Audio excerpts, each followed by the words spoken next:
வணக்கம். யோசிச்சு பாருங்களேன், நம்ம வீட்ல இருட்டா இருந்தா என்ன பண்ணுவோம்? சட்டுன்னு ஒரு விளக்க ஏத்தி அந்த இருட்ட விரட்டிடுவோம். இது ரொம்ப சிம்பிள் இல்லையா? ஆனா இதே இருட்டு நம்ம மனசுக்குள்ள இருந்தா அதை எப்படி விரட்டுறது? அதுக்கு என்ன விளக்கேத்துறது? வாங்க இத பத்தி தான் நம்ம இன்னைக்கு பார்க்க போறோம். சரி, இன்னும் கொஞ்சம் ஆழமா போலாமா? வீட்ல விளக்கேத்துறது ரொம்பவே ஈஸி. ஒரு ஸ்விட்ச் போட்டா போதும். ஆனா மனசுல இருக்கிற அந்த இருட்ட நீக்க என்ன விளக்கேத்த முடியும்? இதுதான் நாம இன்னைக்கு கேட்க போற முக்கியமான கேள்வி. இந்த முழு விஷயத்தையும் நம்ம எப்படி பார்க்க போறோம்னா, முதல்ல இந்த மனதின் விளக்கு அப்படின்னு என்னன்னு புரிஞ்சுக்க போறோம். அப்புறம் டெய்லி நம்மள அழுத்துற சுமைகள், அப்புறம் யாருக்கும் தெரியாம மனசுக்குள்ள ஒளிஞ்சிருக்கிற ஆழமான காயங்கள், இதெல்லாம் நம்மள எப்படி பாதிக்குதுன்னு பார்க்கலாம். அதுக்கப்புறம் இந்த இருட்டுல இருந்து எப்படி வெளிச்சத்துக்கு வர்றதுன்னு வழி தேடி, கடைசியா நமக்கான அந்த மன விளக்க எப்படி ஏத்துறதுன்னு கத்துக்க போறோம். வாங்க ஆரம்பிக்கலாம். ஓகே, முதல் பகுதிக்குள்ள போலாம். மனதின் விளக்கு. நம்ம மனசுல இருக்கிற அந்த வெளிச்சத்தை மங்க செய்யற பாரங்கள், அந்த சுமைகள் என்னென்ன, அதோட தன்மை என்ன, இத பத்தி தான் முதல்ல நாம பார்க்க போறோம். பாத்தீங்கன்னா, மனசுல இருக்கிற இந்த இருட்டுங்கிறது ஒரே ஒரு விஷயம் இல்ல. அது ஒரு கலவை. நம்மளோட அன்றாட வேலைகள், குடும்ப கவலைகள், எதிர்காலத்த பத்தின பயம்னு பலவிதமான அழுத்தங்கள் ஒன்னா சேர்ந்த ஒரு தொகுப்பு தான் அது. சின்ன குழந்தையில இருந்து பெரியவங்க வரைக்கும் எல்லாருக்கும் மனசுல ஏதாவது ஒரு சுமை இருந்துகிட்டே தான் இருக்கும் இல்லையா? சரி, இப்போ நம்ம மனச பாரமாக்குற விஷயங்கள்ல வகை என்னன்னு பாப்போம். அது வேறொன்னும் இல்ல, நம்மள பலரும் தினமும் அனுபவிக்கிற அந்த அன்றாட வாழ்க்கையோட இடைவிடாத தேவைகள் தான். காலையில கண் முழிச்சதுலேருந்து ராத்திரி தூங்க போற வரைக்கும் இந்த லிஸ்ட் முடியவே முடியாது பாருங்களேன். டீ போடுறதுல ஆரம்பிச்சு சமையல், வீடு சுத்தம் பண்றது, பிள்ளைங்கள ஸ்கூலுக்கு அனுப்புறது, பாத்திரம் கழுவுறது, நாளைக்கு என்ன சமைக்கணும், மளிகை சாமான் வாங்குறது. அடடா, அடுத்த வாரம் வீட்ல கல்யாணம், அதுக்கு பிளான் பண்ணணும்.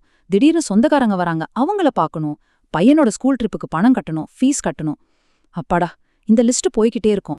இவ்ளோ வேலைகளையும் பார்க்கும்போது என்ன தோணும்? ஒரு அருமையான வரி இருக்கு. இவை அனைத்தையும் எதிர்கொள்ளும்போது மனம் மௌனமாகி விடுகிறது. இவ்ளோ உண்மை இதுல இருக்கு பாத்தீங்களா?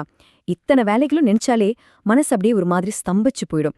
சில சமயம் எப்படி சிரிக்கிறது, எப்படி பேசுறதுன்னு கூட தெரியாம போற அளவுக்கு மன அழுத்தம் வந்துடும். ஓகே, இந்த டெய்லி டென்ஷன் ஒரு பக்கம் இருக்கட்டும். இப்போ இன்னும் கொஞ்சம் ஆழமா போலாம். வெளியே யாருக்குமே தெரியாத, ஆனா மனசுக்குள்ள இருக்கிற சில ஆழமான காயங்களை பத்தி பேசுவோம். இதுக்கு ஏழை, பணக்காரங்கன்னு எந்த வித்தியாசமும் கிடையாது. இது யார வேணாலும் பாதிக்கலாம். எல்லாருக்கும் ஒரு கேள்வி வரும். நிறைய பணம் இருந்தா எல்லா பிரச்சனையும் தீர்ந்துடுமா, நிம்மதியா இருக்கலாமேன்னு. ஆனா உண்மையில அப்படி இல்ல.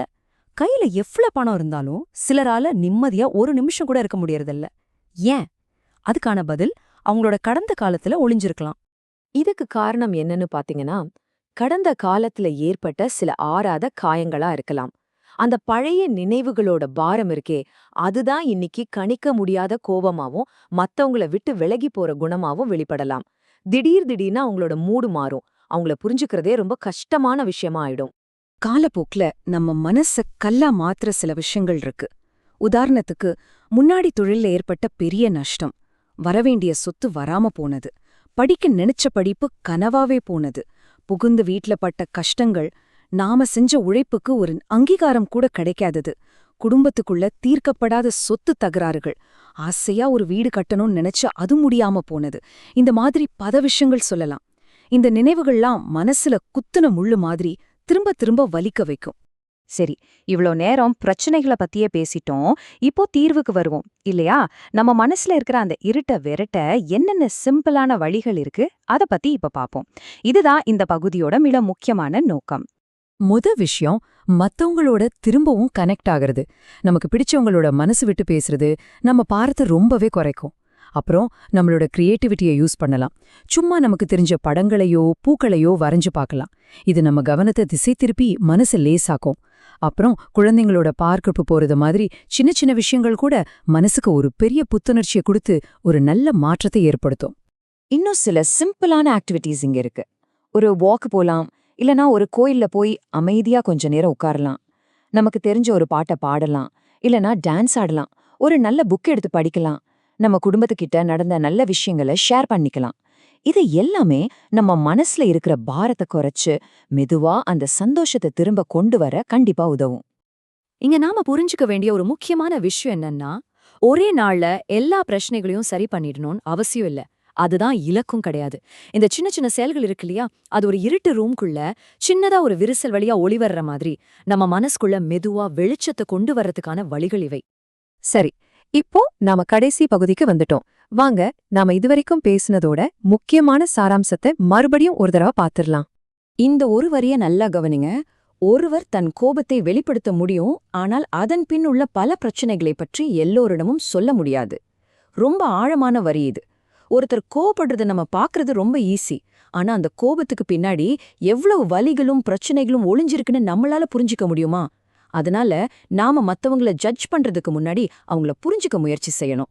ஆக, இந்த முழு பேச்சிலிருந்தும் நீங்க எடுத்துட்டு போக வேண்டிய முக்கியமான செய்தி இதுதான். நம்ம தொடர்ந்து செய்யற சின்ன சின்ன பாசிட்டிவான விஷயங்கள் தான் நம்ம மனநலத்தையும் நம்ம உணர்ச்சிகளையும் ஆரோக்கியமா வச்சுக்கிறதுக்கான ஒரே சாவி. இப்போ அந்த கேள்வியோட நான் முடிக்கிறேன். ஒரு நிமிஷம் நீங்களே யோசிச்சு பாருங்க. இன்னைக்கு உங்க மனசுல இருக்கிற அந்த இருட்ட விரட்ட அந்த ஒரு சின்ன விளக்க நீங்க ஏத்துனீங்களா?